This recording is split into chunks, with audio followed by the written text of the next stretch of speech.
All right, welcome back now. A little bit of fun for a minute. In the diploma, we will, just occasionally, maybe 3 or 4 times, maybe more,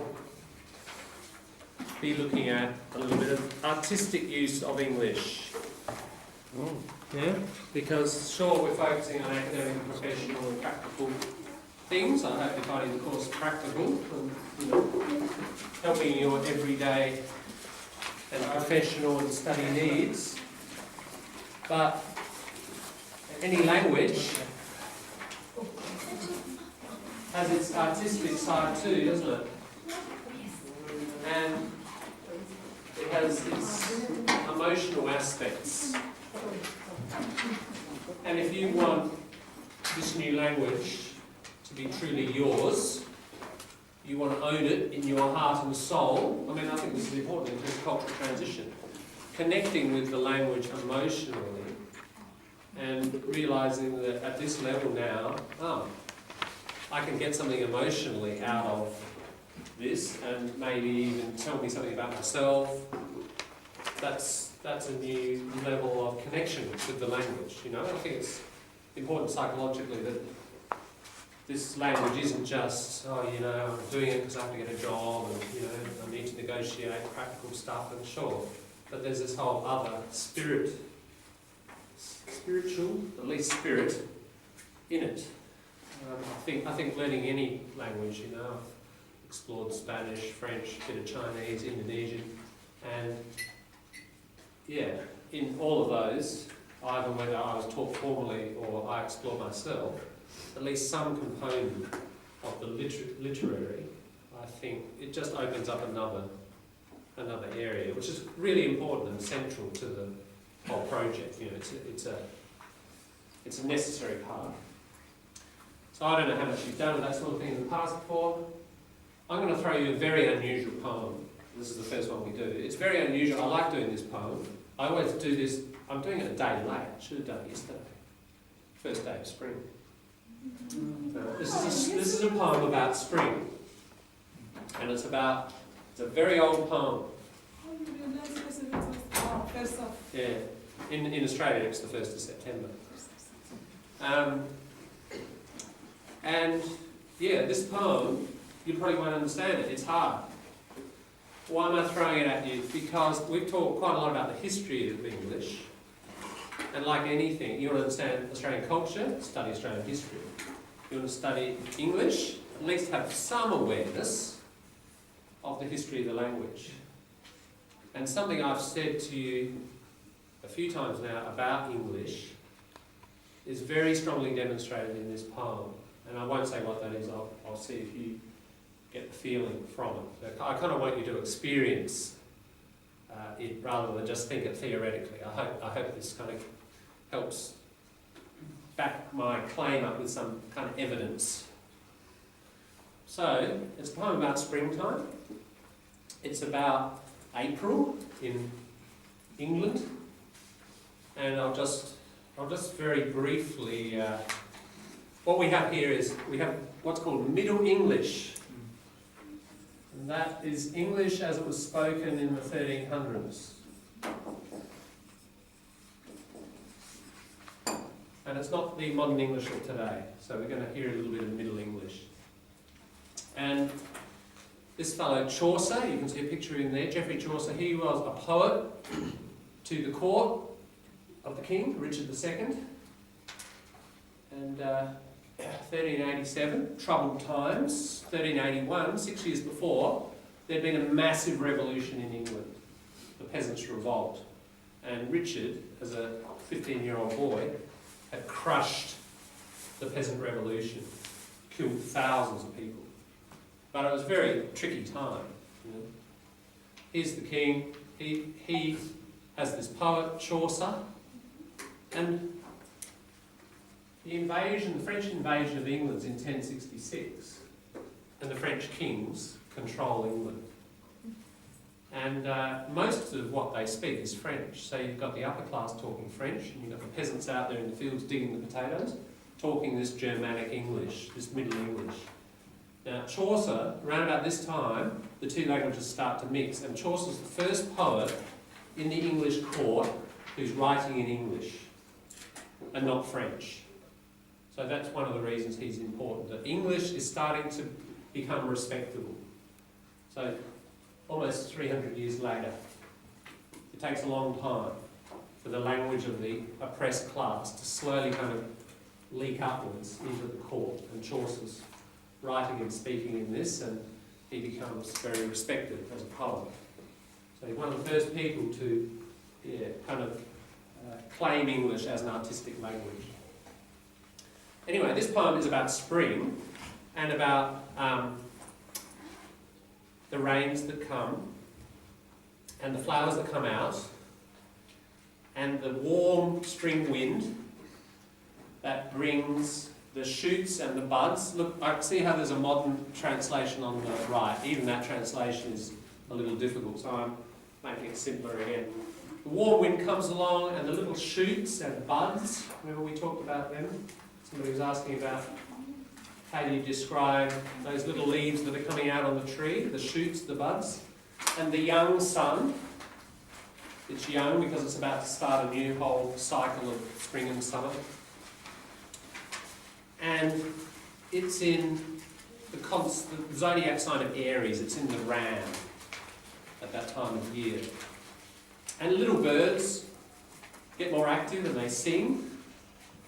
And they don't sleep all night, they kind of have one eye open and one eye shut because they're very busy finding a partner and reproducing.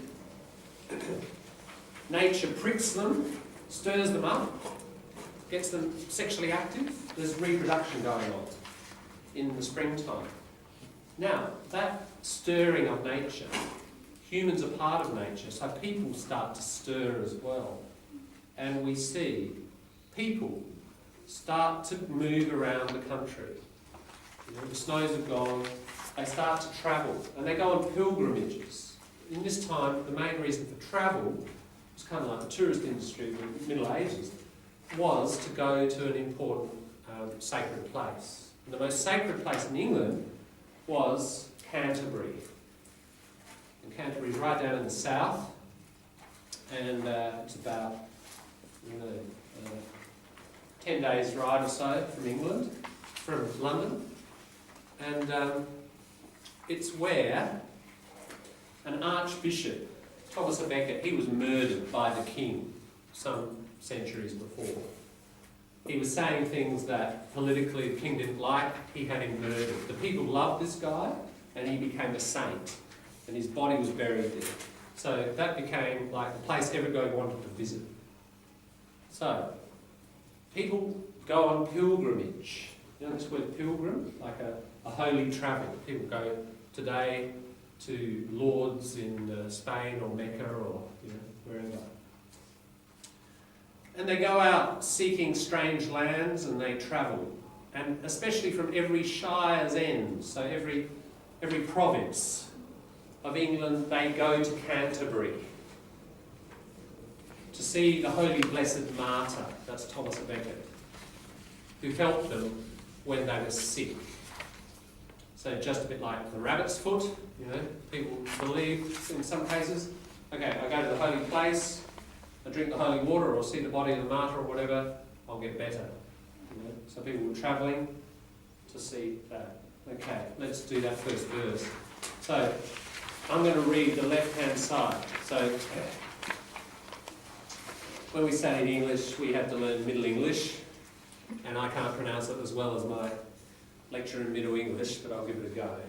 If you want to hear an expert, there's lots around on YouTube. But it's kind of the sound that's important. This is one of the things I want to demonstrate. Okay, so here beginneth the book of the Tales of Canterbury. One that April with his shower suitor, the drochte March hath passed to the router, and bathed every vein in switch liqueur, of which virtue engendered is the flour, one Zephyrus eager with his sweet to breathe. Inspired hath in every holt and heath tender crocus, and the younger sonner hath in the rams held the coursey runner, and small a foulness making a melody that slape on all the night with open eye, so prikketh hem natuur in heer courages, daarna long and folk to goon and pilgrimages, and palmerest for to sake and strange strandus, to fernwa harwes, coth in sondry landus, and specially from every shire's enda, of England to Canterbury they wenda, the holy blissful mark for to sake, that hem hath holpen when that they were sake. Sounds a little bit French. Sounds like French. Sounds like a lot French. of French Okay. sounds. Yeah. Yeah.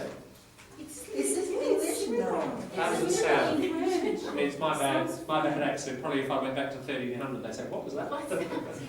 No. What's your impression? I think it was so similar to French talking. French, okay. When they talk. Right. It's more like Any other? For me, It's more like German. More like German, yeah. for me, it's Oh, Irish. what do you think? Dutch, yeah. I think it's like Dutch, which is Germanic. It's getting closer to German, isn't it? Scottish? Yeah, now Scottish is more Germanic too, in its sounding, like loch for lake. They'll keep that sound. Yeah, so those Germanic sounds were quite strong at this time, aren't they? So basically, as we go back in the language, so we've got modern English. Modern English is really, well, Middle English is disappearing by about 1400. And certainly by 1500, you've got modern. And Shakespeare, okay, Shakespeare dies in 1616, and he's very much modern English. So if you've had some experience with Shakespeare, it's still a bit difficult, but most of the words are the same words we use today. And sure, there's been change, but it's basically the same grammar and so on is in place. So that's Shakespeare. Yeah, so we're in this period. So really, if we draw it sort of like this, what I want to demonstrate is the idea of, you know, my point is reading the poem, I want to demonstrate kind of on a hearing and heart level. English is Germanic, isn't it? And the further back we go, the more kind of Germanic it feels and sounds. And Typically, it's because of the Viking. yeah, absolutely. The Vikings before 1066, the Vikings are around 800. They are invading England, and they're bringing the Germanic language. That's right, from Denmark, from Sweden, etc. Exactly right. And from 400, that period, the Romans leave in 400 because Rome collapses. 410, the Germanic tribes destroy Rome, and so that's really when the Vikings come in. Yeah. It's a number of, it's a group called the Angles as well. And that's where we get our word English from. But they come in speaking this Germanic language, and back here, before 1066, it's Old English. And Old English, if you think that's bad and hard to understand, we can see quite a lot of modern words there, can't we? You look at Old English, and it's just, I find it impossible. I cannot read it. I do maybe every word in 10, one word in 10, I might kind of recognise, but 90% of it's changed. Well, maybe So this invasion here, the French, had a huge effect. And the mixture of the Germanic and the French produced this. Because we can see some French words in here, can't we? Can you see some Latin words in here? Liquor. Yes. Even engendered, Engendered, yeah. that's a Latin word, isn't it? Palmer. Inspired Inspired. is Latin. Palmer, yeah. Look over the page. Palmer's. Martyr. Martyr, yes. Yeah, so, you know, it's getting the English, even though it's spoken by the lower classes, the French words are kind of going into the lower class. And then, as I said, Chaucer comes along and he starts speaking English in the court. And another couple of hundred years later, really, English and French are just mixed and there's no separation anymore. And that's produced modern English. So So what's happening is more and more Latin and some Greek is coming in, isn't it, from here, really. Latin, and it's getting stronger and stronger. So, just an example of the Germanic nature. Yeah. I'll just read the next little bit, and then we'll leave it there. But it's just a little point of interest. This thing is called the Canterbury Tales, and you can buy versions in modern English that are probably better than that, easier to read. Basically, he's described a pilgrimage. People are moving. Now, he's describing himself going to Canterbury, and he's stopped in a hotel. And that night, all these other people arrive in the hotel, and they're going the same way. So what they decide to do, because there are robbers on the roads, and they decide to ride together. And is it 4 and 20? 9 and 20. Right, 29 people. So they off they go, and it's going to take them days to arrive. So they decide, it's all rather boring, just riding along on the horse, they're going to tell a story to each other. And then there's the knight's story, and the miller's story, and the squire's story, and the divorced wife's story, and all these different stories. That each story, several pages of poetry, that becomes the whole book. That's called the Canterbury Tales. And some of those are very funny stories, very famous. Some of them are more serious. But it's like this, it's a very useful record, slice of middle-aged England, because Chaucer describes all these people very, very carefully, and what they're like, and how they're dressed, and their social relations, and so on. So, the bit I'm going to read next is just about, he's sitting there in the hotel, 29 people arrive, and they decide that they'll form a friendship group and they'll ride together. And then he says towards the end, before I go any further in this story, I'm going to describe each one of these 29 people. And he's going to start by describing the knight. That's where our poem ends, but he then describes each person in a lot of detail. And it's a great kind of sociological bit of evidence, really, historical evidence. But I'll just read this so that you get the feel of it a bit more. Befell that, so line 19, befell that, in that season on a day, in Southwark, at the Towers I lay, ready to wenden on my pilgrimage, to Canterbury with full devout courage, and Nich was come into that hostelria, well 9 and 20 in a compania, of sundry folk, by a venturi fala, in fellowship, and pilgrims where they are, that toward Canterbury wolden rider. The chambers and the stables were and wider, and well we were an essed at the best. And shortly, when the sonner was to rest, so had I spoken with him every chum, that I was of his fellowship anon, and made forward early for to rise, to take our away there, as I your devise. But natheless, while I have time and sparse, ere that I further in this tale a pass, methinketh it accordant to resound to tell you all the condition of each of him, so as it seemed me, and which they were, and of what degree, and eke in what array that they were in, and at a nick, then while I first begin. Can you get the sense of that? Like through all that fog, you can sort of get the. What is the good in like everything? Yeah, the endings, the little, because that's a pronunciation. That's died out, hasn't it? That word, like not line 30. One, the son, the son, was to resta. That little e has dropped out. Yeah, that's one of the dominant sounds that's disappeared. I find all those poems, the sound is good, but no one can understand. Sounds good, I can hear Yeah. It's got a nice rhythm to it. And Yeah. It's quite a musical, nice kind of sound. I find, but yeah, it is quite rhythmic. Yeah, yeah. And I'm sure you can see. I mean, it depends how much you're into language, you know. But one or two people here might be like looking back and learning where a word has come from. It's kind of it's just I find it just interesting in itself. Like, have a look, line 35.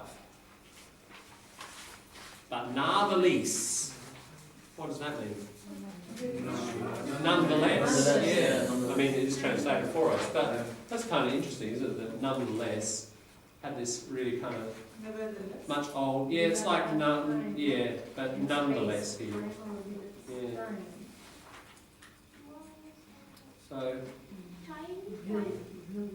time, timer, yeah, timer, and sparser.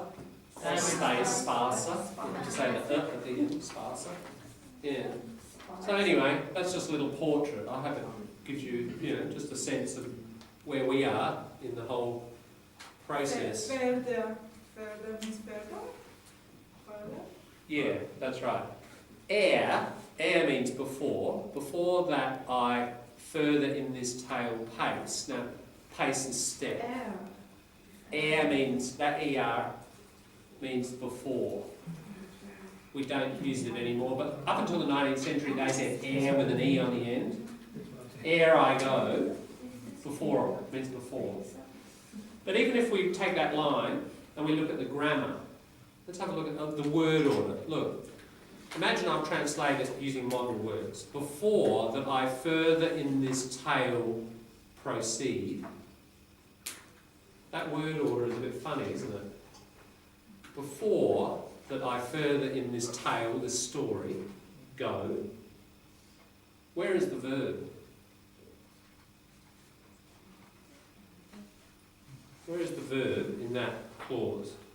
The last one. That's right. Passer means pace, step. So he's saying, before I go on with the rest of the story, but the verb is at the end. Okay, in which language is the verb at the end most of the time? Chinese. In my language Is it? as well. Yeah, but true, Nicole? Most German, in a lot of cases, has your verb at the end. There's a fairly dominant trend to have your verb at the end. Yeah, so if you look at the whole thing, we won't go through it, you know, it's time. But you'll see that pattern a lot, that early English had the verb at the end, and that's because it's closer to its Germanic origin. And modern German has sort of preserved that tendency more, and we've gone away from that. And now we do subject, verb, object, don't we? So even the grammar has shifted in that time. Yeah. So I don't know. It's a whole lot of The other thing interesting. is, John, they spell same, like the spellings are same, the words like face. Yes, some are. But they The pronunciations, yeah. different, isn't it? Yeah. There was this period, that is a bit of a clue to modern spelling strategies, because in this period there's what's called in English the great vowel shift around this time. And so we're here. He's writing just before the great vowel shift. So what happened is in English about a dozen vowels all changed the way they were spoken, but the writing remained the same. So sparser became space, so that R became A, and a whole lot of vowels and diphthongs changed. So, but the spelling remained the same. So this is one reason why English spelling is a bit of a dog's breakfast, right? Because back here it was much more regular. People wrote it as they said it. But then along comes the great vowel shift and lots of other things, but this was one of the biggest things.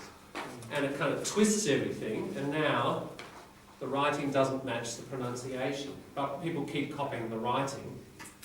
They don't change the writing. Because of course, how do you control that? It's pretty hard. Unless you have a national program to modernise the language, like they did in China after the revolution, you know, simplify the characters, or in Indonesia they did it, and they changed the spelling back in the 70s, 80s. And, you know, have any of your countries modernised the writing and had a change? Certainly China, Indonesia, any other places? In Russia, Did they do it in Russia? yeah, after revolution, Right. several vowels was cancelled or disappeared. Right, yeah. And in England, in 1949, just after the war, there was a lot of talk through the 19th century into the 20th. What do we do about English spelling? This dog's breakfast. Are we going to do something about it? And a lot of famous writers like George Bernard Shaw invented a very regular alphabet. And they said, let's use this. And, you know, there were a million different systems that were proposed. In 1949, the Attlee government, which was a left-wing Labor government that was very strong on literacy, said, yeah, let's do it. Okay, we'll bite the bullet, which means like finally we're going to address the problem, bite the bullet. Why do you bite the bullet? From the cowboy movies, you know. The Indians shot the cowboy in the leg, oh my God, all right. So the other cowboys lie their friend down, they're going to cut the leg off, right? What do? You put a bullet in their mouth. Right. Bite the bullet. Right, so you've got to do this unpleasant thing. Okay, guys, we're going to bite the bullet and we're going to change English spelling. So that we write middle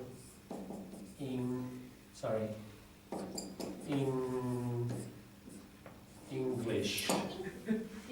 Would you be happy with that? Alright, so everything would be regular. I mean, that was one of the suggestions, many others. Okay, in 1949 there was a vote in Parliament, and I think it was 89 to 92. It was 3 votes, and the law was lost. Yeah, so I got really, really close. They were going to change it, but got lost by 3 votes. So if they had won, Britain would have changed its spelling to something like that, but they didn't, and it never came back again as a political question. And of course, by then the United States was powerful. In the United States, think about the United States, it hasn't even gone metric.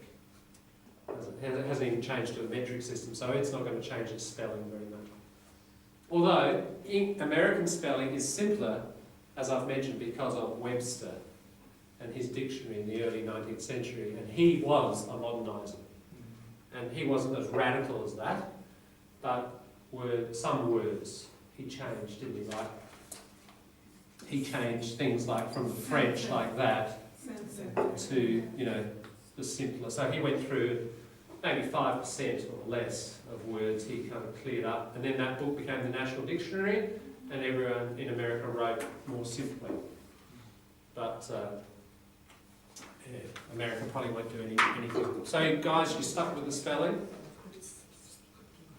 So, you know, 1949, they lost that, and we've got it forever now, which I'm very happy with, because that gives me a job for a very long time, correcting everybody's spelling. Yeah.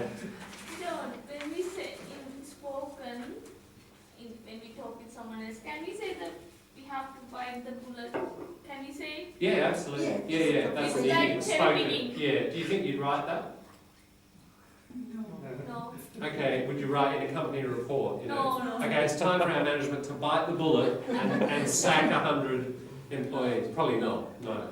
It's not that. These idioms are very spoken, aren't they? Like cherry picking.